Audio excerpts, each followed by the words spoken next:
Сонымен Абай қайраткер дедік, ғұлама дедік. Абайға айтылмаған атау жоқ. Абайға қойылмаған анықтама жоқ. Хаким, дана. Қысқасы кім не іздесе соны табады. Тіпті керексеңіз Абайды буддист дегендер бар. Веда ілімін деп. Нигилист дейтіндер бар. Абай физик, химик дегендер де болды арасында қызып кеткендер. Бірақ енді айтып отырмын ғой, әркім өзіндегі бар нәрсені Абайға таңып, кейбір өзінің көзқарасын ақтап алу мақсатында Абайды қару болғысы келеді кәдімгідей. Мысалы үшін, Абайды қалай нигилист деп айтасыз сіз? Өзінің жаңа керек жерін бүйтіп фразадан жұлып алады да, ары қарай оның айтпағын тәпсірлемейді, ары қарай аяғына шейін жеткізбейді, сөйтеді да, Абайға жала жабады. Абайдың айтатыны бар. Орыстың білімін, ғылымын үйрен, жеткіз. Бұл дүниенің кілті сонда. Деген жерін алды, сөйтті Абай нигилист деп шығарды. Ар жағында айналайын ағайын сөз бар ғой. Орыстың законсыз қорлығына көнбеу үшін, олармен бірдейлік дағуатысына кірмек үшін, яғни терезеңді теңдестіру үшін, сол орыстың тілін үйрен, сол жауының қаруымен қарулан деген сөз ғой енді. Шапан атын көтін жауып шапқылап кетіп бара жатқан орыс деген сияқты сөздерді айтқанына қарағанда бір кереметпен әсіре құрмет көріп тұрған жоқпыз. Я оның ондағы ұлыларға, Лермонтовқа, Пушкинға, басқа бір орыстың ұлы ойшылдарына құрмет көрсетуі түсінікті нәрсе. Жалпы ол басқыншы жұрт ретінде Абайдың тарапынан құрмет көріп тұрған жоқпыз. Басбайлы бағынбай тұрған кезінде дейтін сөздері бар. Қазақтың орысқа кіріптар болмай тұрған кезінде дейтін сөздеріне қарағанда кіріптарлық, басбайлық дейтін нәрсе аса бір адам баласының бір құрметтейтін нәрсесі емес қой. Веда ілімі шіркін-ай, жас кезінде білінбепті, Кришна ілімі меңгерушем деп айтты деп тағы біреулер шықты. Кәдімгі өтірік нәрсе ол. Ол заманда бұл заман әхли кітапқа келген адам ол лаққан адамның ешқандай ақылға сыймайтын нәрсеге Абайды бұрла қойды деу Абайға жапқан үлкен қиянат, жала. Тіпті бір кезде айтты, социалистік реализмнің жаршысы деп Абайды. Мәселе онда емес ағайын. Абай ол Абай болды.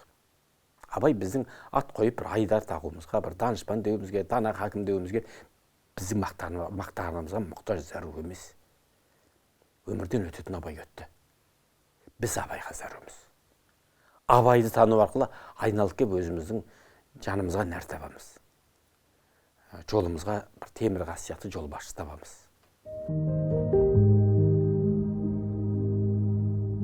Абай Құнанбайдың баласы. Ол дүниеге бір сонша бір мұқтаж болған адам емес. Ақындықты мал табудың көзі деп кәсіпке айналдырған жоқ. Өз айтпақшы арнау айтып топтасырған адам емес ол. Кешегі Шынжыр балақ Шұбартөс Құнанбайдың Сахараның кәдімгі ақыласқан осындай Құнанбай сияқты үлкен тұлғаның баласы. Сондықтан кейбір нәрселерде ол ескі биші мақалдап отыруға, ескі ақынша мал үшін зарлап отыруға оның бір мұқтажды болған жоқ. Ол өзі қалаған. Қазаққа нені қаласа, жүрегін жарып шыққан дүниесін қағазға түсіріп, поэзияға, өлең сөзге түсіріп, халыққа қадаре қалыша ақылын айтқан адам. Оның хакимдігі сонда атақ үшін, кәсіп үшін, абырой үшін, мүшайра үшін, гонорар үшін. Осындай ішіндер жасаған жоқ Абай. Ол бар ықыласымен қазаққа жақсылығын жасағысы келді. Ықыласы шынында да Құдайдың ризашылығына лайық болса керек. Күні бүгінге дейін осы Абайдың сөзінен бүкіл мұқым қазақтың баласы береке тауып жатыр. Толстойдың ана сөзі бар ғой, жазбауға болмайтын кезде ғана жаз деп. Абай ішінде сөйткен. Жазбауға болмайтын, жүрегін сығып, ішін қайнатып, ойын шымырлатып, айтқысы келгенін ғана айтқан. Керек нәрсені айтқан. Көр жерде өлең қылып, жаңағы әркімге арнайтын нәрсе ол Абайға жат. Міне сол ықылас, сол шынайылық. Абайды хаким еткен осы ықылас. Енді сол өлең туралы Абай айтып келеді, айтады, Абай өлең не үшін жазамыз дейді. Бір ермек үшін, бір рахаттану үшін, хобби үшін жазасың ба? Жоқ, Абай айтады, мен өлеңді ермек үшін жазған жоқпын дейді. Мен жазбаймын, өлеңді ермек үшін, жоқ барды ертегін термек үшін. Көкірегі сезімді, тіл орамды жазым үлгі жастарға бермек үшін. жай жастар емес, көкірегі сезімді айтқан сөзді ұғатын өзінің тағы бір сөзі бар. Ұқпасын ба сөзді тез, өз өнері тұрса таяу дейді. Тұр таяу дейді. Сөзіңді ұғу үшін өзіңді бір деңгейі саған жақындау болғандықтан сөзді ұғат дейтін сөз бар ғой. Сол сияқты көкірегі сезімді тіл ұрамды жазым үлгі жастарға бермек үшін. Жаңа өлеңде айтты ғой, қисыны мен қызықты болмаса сөз неге айтсын пайғамбар мен оны аласы деп. Ол айтқан нәрсе құр сенің бір рахаттанып бетпен терің арасындағы бір желігіп қана бір рухани мас болып қалатын нәрсе емес. Сен одан нақты өміріңе қадам жолыңа бағдаршам қылып алатын нәрсені абай көрсетем дейді. Тек қана бұда емес, екі дүниеде бақытты болуына қатысты нәрсені көрсеткісі келеді абай. Пайда мақтан әуесқой шайтан ісі кәні біздің нәпсін тыйғанымыз дейді. Пайда дүниелік нәрсе, мақтан дүниелік нәрсе. Әуесқой бір нәрсенің соңына әр нәрсемен әуестенеді, аяғына шейін жеткізбеу. Өз айтпақшы, өкінішті көп өмір кеткен өтіп, өткіздік бір нәрсеге болмай жетік дейді ғой. Яғни до конца не довели. Иінін қандырған жоқпыз, аяғына шейін жеткен жоқпыз. Бір шыңын бағындырған жоқпыз. Сөйтеді, ойшылдың менде санды бірмін деп талап ойсыз мақтанды қалдым күтіп деген сияқты. Бір нәрсені аяғына шейін жеткізу абайдың айтып отырғаны. Сөйтеді, өзін күстанау арқылы басқаға жол көрсетіп отыр. Енді әуесқойлық деген бір нәрсені бастайсың, тастап кетесің. Бір нәрсені аяғына шейін білмеу, әсемпаздық, әуесқойлық деп көп айтады ғой абай. Қазақ шыққанда қазіргі тілмен айтқан дилетантство. Әр нәрсенің басын шалдың, нақ бір нәрсені аяғына шейін барған жоқсың. Сондықтан айтады, Алланың пайғамбарының жолында болу деген сөз, иманыңды ынтаңды бұзбау үшін негізгі қасиет. Не дейді? Табандылық дейді абай. Аллаға деген махаббат жолында табандылық. Абайдың өзі айтады, ол әділетке деген махаббат. Амилус солихат деп айтады ғой, салихалы амалға деген махаббат. Ал салихалы амал деген нәрсеміз тек қана 5 уақыт намаз бен ораза ғана ма? Жоқ, салихалы амал байқасаңыз, көпке пайдаңды тию. Бай болсаң, дәулетіңмен бөліс. Бөлетін ақшаң болмайтын кедей болсаң, ең болмаса өзіңнен артылған масканы біреуге бер. Үйде отыр деді ме? Үйде отыр. Сүннет бойынша өмір сүру деген сөз, ол білгеннің артынан еру. Мысал үшін, бір қандайды бір індет келсе, үйіңде отыр, сол кезде үйіңде отырып өлсең де шахидтің сауабын аласың дейтін сөз бар ғой. Ол не нәрсе істесең де осының Алланың ризашылығы деп, және осы хақ жолы деп, әділетті деп айтқан сияқты, осының өзі халықтың жолы, сүннеттің жолы осы деп, осыны қалыппен өмір сүрсең, міне абай көрсеткен жол бір өмірдегі бір реалды Станиславский деген театр киімілгіштен деген сияқты өмірдің өзі болмайсын, қарым-қатынастарым тұрады ғой. Қазір басыға не кеп тұр, соның бәрін Алламен байланыстырып қарау. Абай айтқан жол осы.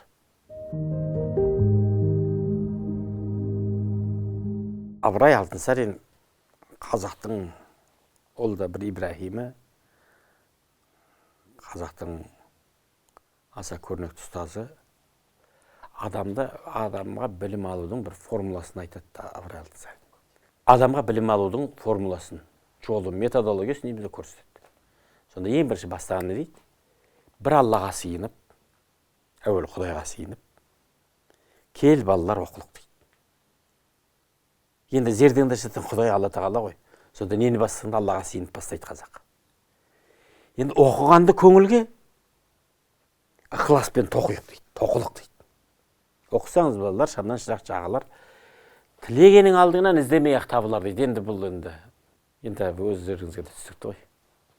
Тура сол бір аналогиямен абай адамның бір рухани жетілудің жолын, формуласын көрсетеді.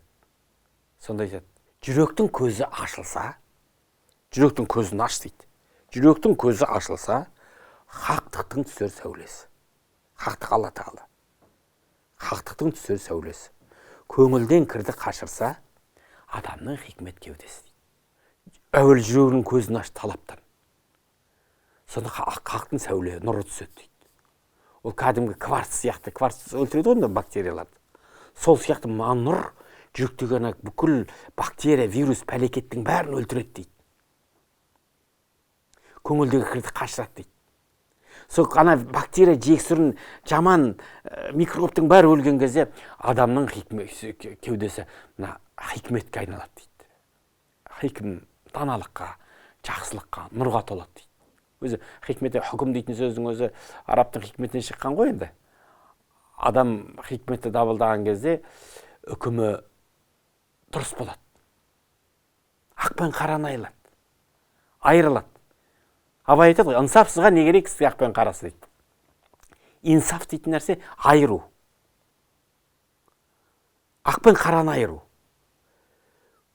Бір сөзінде абай айтады, жақсылық жамандықпен бәрі бір бас, дін ісін Құдай ісін айыра алмас дейді. Адам ақымақ болған кезде жақсылық пен жамандықтың бәрі бірдей болып кетеді. Ол жақсылыққа жақсылық деп, жамандыққа жамандық деп қарамаған адам діннің ісін Құдай ісін айыра алмайтын дәрежеге жетеді дейді. Қазаққа ренжіген кезде абай айтады, қазағым, қалың елім, қайран жұртым, аузыңа ұстарасыз түсті мұртсың.